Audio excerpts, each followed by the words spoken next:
Hello दोस्तों, welcome back to curious शरीफ for the daily dose of Indian football. तो सबसे पहले बात करते हैं आईएसएल के बारे में। आईएसएल सीजन 2024-25 का remaining second half of the season का जो शेड्यूल फिक्सर लिस्ट है वो भी अब अनाउंस हो चुका है। एंड उसमें अगर हम कुछ बड़े अपडेट्स की बात करें तो सबसे पहला अपडेट है कि नॉर्थ ईस्ट यूनाइटेड एफसी अपने जो इस सीजन के लास्ट के 3 होम मैचेस है वो यहाँ पे शिलोंग के चैलेंज स्टेडियम में खेलेंगे, जहाँ पे रिसेंटली हमने दुरांत कप के कुछ मैचेस ऑर्गेनाइज होते हुए दिखे थे। एंड ज़बरदस्त वहाँ पे फैंस का भी आप देखिए कि रिस्पांस हमें देखने को मिला था।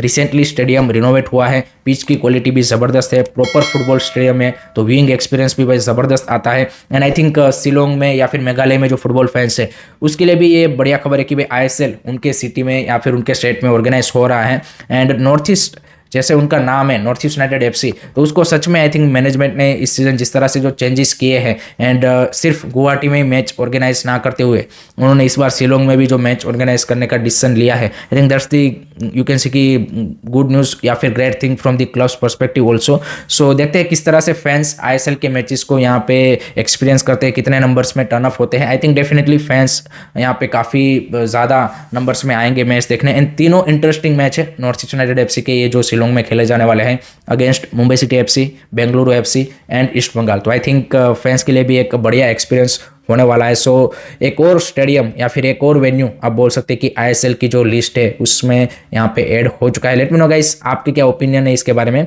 कमेंट सेक्शन में जरूर बताइएगा। दूसरा अपडेट है रिगार्डिंग कोलकाता डार्बी। तो कोलकाता डार्बी का जो सेकंड लेग है या फिर रिटर्न लेग है वो यहाँ पे 11 जनवरी को खेला जाएगा सोल्ट लेक स्टेडियम में। फर्स्ट लेग अभी यहाँ पे क्या बोलते हैं कि परसों ही आपका 19 अक्टूबर को खेला जाने वाला है। सो यहाँ पे सेकंड लेग का भी आपको डेट अनाउंस हो चुका है ताकि भाई फैंस अपनी तरफ से अरेंजमेंट कर पाए। तीसरा अपडेट है कि भाई आपका जो आईएसएल है जैसे ही यहाँ पे आज से किक ऑफ हो रहा है, बीच में सिर्फ एक नवंबर वाली फीफा विंडो आएगी एंड उसके बाद वो लगातार कंटिन्यूसली चलेगा, क्योंकि बीच में कोई फिर फीफा विंडो नवंबर के बाद है नहीं, सीधी मार्च में है। बट 12 मार्च को यहाँ पे लास्ट मैच डे आपका होगा आईएसएल का इस सीजन का। एंड देन उसके बाद प्ले ऑफ होंगे। तो प्ले ऑफ ऑब्वियसली आपके, क्योंकि 12 मार्च को आपका लास्ट मैच डे है, देन 17 मार्च से आपकी फीफा विंडो स्टार्ट हो रही है। 17 से 25 मार्च के बीच में फीफा विंडो है। सो आप मान के चलिए कि भाई 25 मार्च या फिर अप्रैल के फर्स्ट वीक में ही आपके प्लेऑफ होंगे। एंड ये जो मार्च वाली फीफा विंडो है उसमें आपके एएफसी एशियन कप क्वालिफायर्स इंडिया के खेले जाने वाले हैं। सो आई थिंक उस पर्सपेक्टिव से भी देखें तो 12 मार्च से अगर आपका मानिए कि खत्म हो रहा है आईएसएल, तो आई थिंक टीम को भी प्रिपेयर करने के लिए अच्छा खासा टाइम मिल जाएगा, क्योंकि आई थिंक 20 मार्च के बाद ही इंडिया का जो मैच है एएफसी एशियन कप क्वालिफायर्स का वो ऑर्गेनाइज होने वाला है मोस्ट प्रोबेबली एज पर दी शेड्यूल। तो आई थिंक अच्छा खासा आपको 10 दिन का वहाँ पे ट्रेनिंग भी मिल जाएगा। एंड जो प्ले ऑफ वाला यहाँ पे राउंड है आईएसएल का वो आपको मोस्ट प्रोबेबली मार्च के लास्ट वीक में या फिर अप्रैल के फर्स्ट वीक में होता हुआ देखने को मिलेगा। तो ये बड़े चेंजेस यहाँ पे आप आईएसएल के शेड्यूल से एक्सपेक्ट कर सकते हो। अब इसके बाद जो दूसरी खबर आ रही है, हिंदुस्तान टाइम्स ने यहाँ पे रिपोर्ट किया है कि इस सीजन का सुपर कप में भी यहाँ पे बिल्कुल ना हो, क्योंकि ये जो शेड्यूल आया है आईएसएल का उसमें मैंने जैसे आपको बताया कि भाई प्लेऑफ आपके अगर अप्रैल के फर्स्ट वीक में होते हैं तो मान के चलिए कि 15 अप्रैल तक आपका आईएसएल बिल्कुल समाप्त हो जाएगा, सब कुछ खत्म हो जाएगा। तो भाई उसके बाद यहाँ पे क्या बोलते हैं कि सुपर कप ऑर्गेनाइजर्स यानी कि हमारे जो एएफएफ है उनका मानना है कि फिर यहाँ पे पॉसिबिलिटी नहीं है कि हम आगे उसको ऑर्गेनाइज कर पाए। अभी ऐसा नहीं है कि भाई ये कंफर्म डिसीजन बन चुका है, लेकिन जो हमारे जनरल सेक्रेटरी है अनिल कुमार प्रभाकरन, उन्होंने बोला है कि 1-2 दिन में हम फाइनल डिसीजन दे देंगे। क्योंकि एक सीन ये भी है कि आपको इस साल मतलब एक सीजन में आपको 27 मैचेस खेलने होते हैं कंपलसरी, अगर आपको एएफसी कंपटीशन के लिए एलिजिबल रहना है तो आपने 3 दुरांत कप के मैचेस आपके क्लब ने खेले हैं एंड आपके क्या बोलते हैं कि 24 आपके आईएसएल के मैचेस होंगे, तो 27 मैचेस वहाँ पे हो जा रहे हैं। बट द सीन इज कि आपका जो सुपर कप का विनर है उसको भी ACL2 का प्लेऑफ का स्पॉट मिलता है। तो क्या एएफसी ये अलाउ करेगी कि भाई आपका सिर्फ ISL shield winner and ISL cup winner को यहाँ पे दोनों एएफसी स्पॉट दे दिए जाए रादर देन सुपर कप अगर आप बिल्कुल ऑर्गेनाइज नहीं करते? तो ये अभी डिस्कशन में है, ऐसा नहीं कि भाई फाइनल डिसीजन बन चुका है। मोस्ट प्रोबेबली मेरे हिसाब से तो भाई एआईएफएफ ने भी जो अपना ओरिजिनल कैलेंडर निकाला था इस सीज़न का 24-25 का, उसमें अक्टूबर से 15 मई तक उन्होंने विंडो रखा था सुपर कप ऑर्गेनाइज करने को। तो उसमें भी आप देखिए कि अगर आपका 15 अप्रैल तक आईएसएल ख़त्म हो जा रहा है तो उसके बाद भी 1 महीने का आपके पास विंडो है कि जिसमें आप सुपर कप को ऑर्गेनाइज करवा सकते हो। तो मेरे हिसाब से तो बिल्कुल करना चाहिए, बट देखते हैं, दिस इज़ एएफएफ, तो anything can happen with AFF. हमको पता है कि उनका मैनेजमेंट किस तरह से होता है। तो सुपर कप के रिगार्डिंग भी अभी फ्यूचर अनसर्टेन है थोड़ा सा। आई थिंक मोस्ट प्रोबेबली हमें 2-3 दिन में उसके रिगार्डिंग भी क्लियरिटी मिल जाएगी कि भाई एग्जैक्टली कब आपका सुपर कप ऑर्गेनाइज होगा। And I think most probably single venue पे ही ऑर्गेनाइज होने के सबसे ज़्यादा चांसेस भी है। So let me know guys, आप क्या सोचते हो इसके बारे में, कमेंट सेक्शन में अपने ओपिनियन ज़रूर बताइए।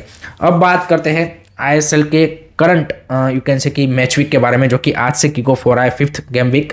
एंड उसमें भाई आज एक इंटरेस्टिंग मुकाबला है between north East United FC and Chennai FC. I think दोनों ही टीमों की अगर हम बात करें उसमें भाई नॉर्थ ईस्ट यूनाइटेड एफसी ने इस सीज़न की ज़बरदस्त शुरुआत की है अंडर पेड्रो बेनाली, दुरांत कप जीत के आए। देन यहाँ पे आईएसएल की सीज़न की भी शुरुआत उन्होंने अच्छी की है। एंड कुछ जो उनके प्लेयर है भाई ज़बरदस्त फॉर्म में चल रहे हैं। एलेदीन अज़ारे देखिए 4 मैच में 4 गोल मार चुके हैं already.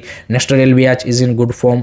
Jitin MS playing really well. Then Ali बेमर इज़ डूइंग गुड। मिचेल ज़वेको, Asheer Akhtar, I think Gurmeet Singh, I think is been doing a brilliant job. So Pedro Benali's side is high on confidence. Home पे match है, crowd भी आप देखिए इस season अच्छा numbers में टीम को सपोर्ट करने आ रहा है। So there is a lot of you can say कि positive vibe around North East United FC. दूसरी साइड अगर ओएन कोयल की टीम की बात करें तो ओएन कोयल ने भी कल प्रेस कॉन्फ्रेंस में बोला कि हमारी टीम क्लिनिकलिटी कहीं ना कहीं मिस कर रही है, क्योंकि इस सीज़न की शुरुआत उन्होंने भी अच्छी की थी ओडिशा एफसी को हरा के, लेकिन उसके बाद जो मैचेस है उसमें वो यहाँ पे due to the you can say कि लैक ऑफ क्लिनिकलिटी उन्होंने यहाँ पे काफ़ी सारे पॉइंट लूज़ किए। अदरवाइज ईजिली उनके भी 7 to 9 पॉइंट यहाँ पे अभी तक हो गए होते 4 मैच डे में। तो ये एक चीज़ है। एंड दूसरा ओएन कोयल ने ये भी बताया कि भाई करंटली चेन्नई में जो हेवी रेन के चलते फ्लड्स के यहाँ पे सिनारियोस बने हैं, तो उसके चलते टीम को पिछले 2-3 दिन से उन्होंने ट्रेनिंग भी नहीं किया था। लेकिन टीम ने एक दिन अर्ली यहाँ पे ट्रैवल करके वो नॉर्थ ईस्ट पहुँच चुके हैं, गुवाहाटी पहुँच चुके हैं सॉरी। एंड वहाँ पे उन्होंने नॉर्थ ईस्ट यूनाइटेड के मैनेजमेंट एंड पेड्रो बेनाली का यहाँ पे धन्यवाद बोला है, क्योंकि उन्होंने उनको अलाउ किया एक दिन अर्ली यहाँ पे ट्रेनिंग और ये सारी चीज़ें करने के लिए। तो वो उनकी स्पोर्ट इंटेग्रिटी या फिर आप बोल सकते कि स्पोर्टमैनशिप यहाँ पे दिखाती है। तो that's a great gesture from the North East side and Pedro Benali. But यहाँ पे डेफिनेटली अगर हम ओएन कोयल की टीम देखें तो फारूक चौधरी, नामते, ये 2 ऐसे प्लेयर है जो कि आपके भाई अच्छे नेशनल टीम के कैंप करके आ रहे हैं। एंड फारूक चौधरी तो गोल मार के भी आ रहा है, सो उनका भी हाई ऑन कॉन्फिडेंस होगा। सो डेफिनेटली उस सेंस में अगर आप देखें तो उनकी टीम टक्कर दे सकती है। And physicality wise they have a very good you can say कि प्लेयर्स उनकी टीम में है। सो ऐसा नहीं होगा कि भाई नॉर्थ ईस्ट यूनाइटेड को यहाँ पे इतना ईजी रहने वाला है। I think continuously through out the 90 minute वो एक कहीं ना कहीं प्रेशर जो है वो यहाँ पे चेन्नई एफसी उनके ऊपर पुट करेगी। बट आई स्टिल फील कि भाई नॉर्थ ईस्ट यूनाइटेड के जिस तरह के प्लेयर फॉर्म में है, I am seeing they are winning this match 2-1। Let me know guys, आपका ये प्रेडिक्शन है, कमेंट सेक्शन में ज़रूर बताइए। अब लास्ट में बात करते हैं साफ वुमेंस चैंपियनशिप 2024 के बारे में, जिसका आज से आगाज होने जा रहा है। एंड पहला ही मैच भाई ब्लॉकबस्टर मुकाबला है, India versus Pakistan. Indian standard time के हिसाब से शाम को 5:15 बजे ये मैच खेला जाएगा दशरथ स्टेडियम काठमांडू में। एंड लास्ट टाइम का भी जो साफ चैंपियनशिप था 2022 का, वहाँ पे भी इंडिया वर्सेस पाकिस्तान दोनों भिड़े थे एंड इंडिया ने वहाँ पे उनको इजीली 3-0 से हराया था। बट इस टाइम यहाँ पे सिनारियो डिफरेंट है, क्योंकि पाकिस्तान की टीम भी काफ़ी स्ट्रॉन्ग हुई है, उनके जो ओरिजिन प्लेयर को लेके आई है। कुछ प्लेयर उनके कनाडा, यूएसए या फिर सऊदी लीग में खेल के आ रहे हैं। एंड काफ़ी सारी डायस्पोरा प्लेयर को भी उन्होंने कॉल अप किया है। जबकि हमारा सिनारियो अगर आप 2022 के बाद देखें तो हमारी टीम का डिक्लाइन आया है। थॉमस डेनेवरी के अंडर हम यहाँ पे कुछ अच्छा हमने बिल्ड किया था, बट उसके बाद लगातार कोच चेंज होते रहे हैं। टीम में भी काफ़ी सारे चेंजेस हमें देखने को मिले हैं।